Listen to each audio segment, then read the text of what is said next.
In today's video, we're going to turn this into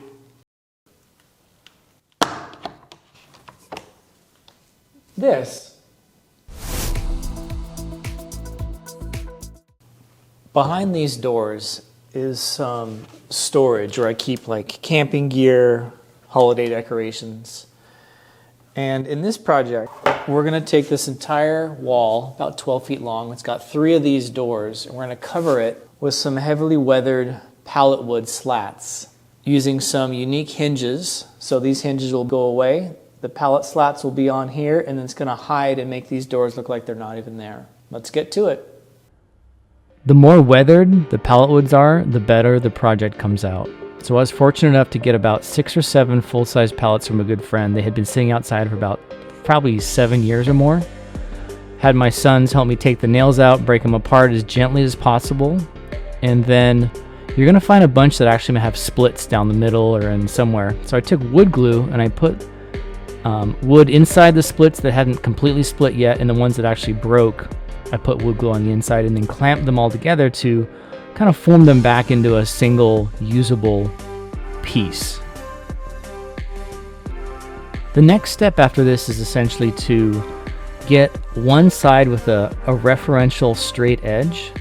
And then once you've got that straight edge, then you can use the table saw again, get another straight edge on the other side, and then split the pallet panel right down the middle. So you should get 2 usable slats out of a single pallet board. I wanted to have a little bit more variation and noise on my half wall, so that's why I split them in half to get more of a pattern randomness. You could do full pallets if you needed to. If you had a giant wall, there's nothing wrong with that as well.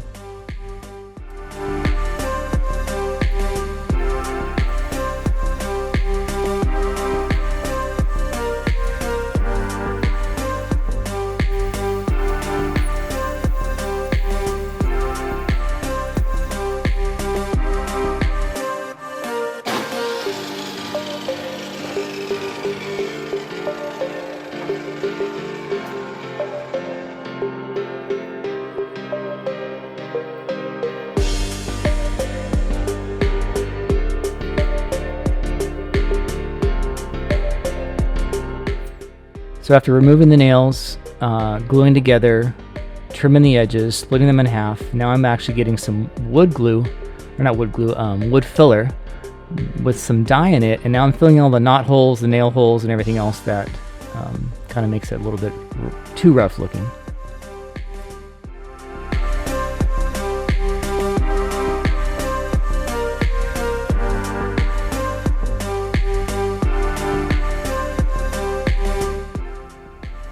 And of course, the supervisor had to give her stamp of approval. Since the location I was going to be building this wall is highly trafficked and kids are going to be touching it, people are going to be walking up against it, I really needed to make the wall as smooth as possible, taking off, big chunks or splinters. And then to do that, I used a power planer, just a handheld power planer. And it's a fine line between taking off too much of the weathering, yet making the board smooth. So you kind of have to find a nice balance between your usage, whether it's high trafficked area, and then you don't want to take off a ton of that patina because that's what makes it look really cool. And then of course about 3 hours of straight back breaking sanding with about 80 grit. That's all I did, just 80 grit sandpaper, and it turned out pretty well. All right, today's install day. 3 weeks of prep time on the pallet wood. Took some pallets that have been outside in the weather for about 7 years, took them apart, took the nails out, planed them down, wood filler, sanded, cut them in half, and now we're going to go ahead and put them on this wall. Let's get started.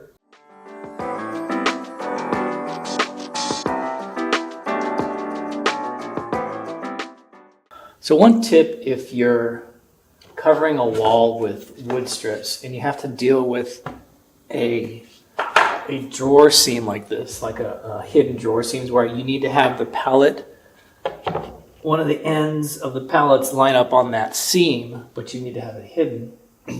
Or you need to make sure it's lined up so the door will open. When you start at the top, oftentimes you'll have to take a cut off of this top one to make sure that these are spaced enough to where the last one that goes down here lines up with that door seam. But I got lucky in that exactly 3 of my pieces line up perfectly with that seam. So I don't actually have to trim off the top one to make sure this bottom one lines up on that door seam.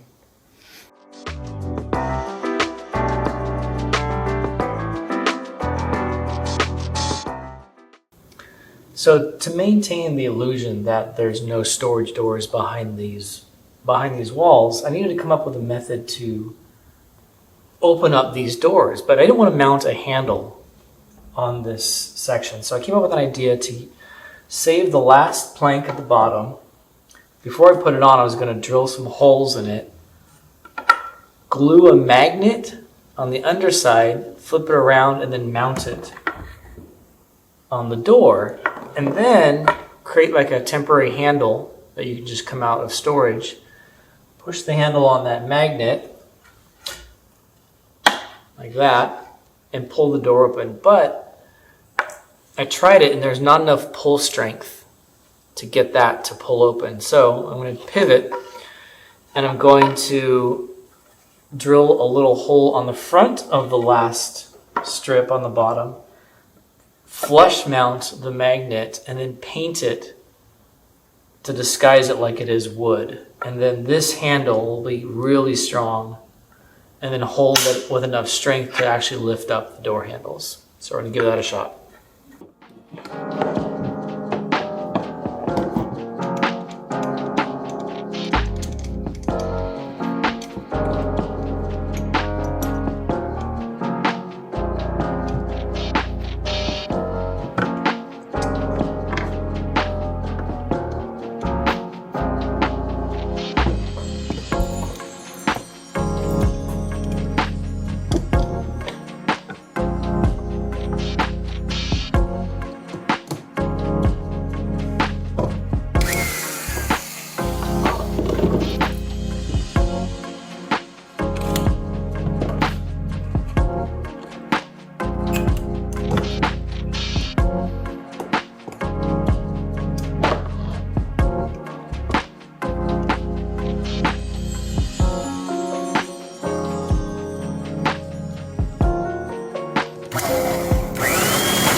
All right, so I got a couple of the magnets mounted right here on the front of the last strip on this drawer.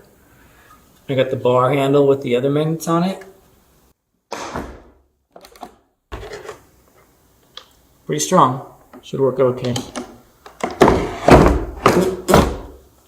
Now I just need to paint these magnets so they're kind of camouflaged like the wood.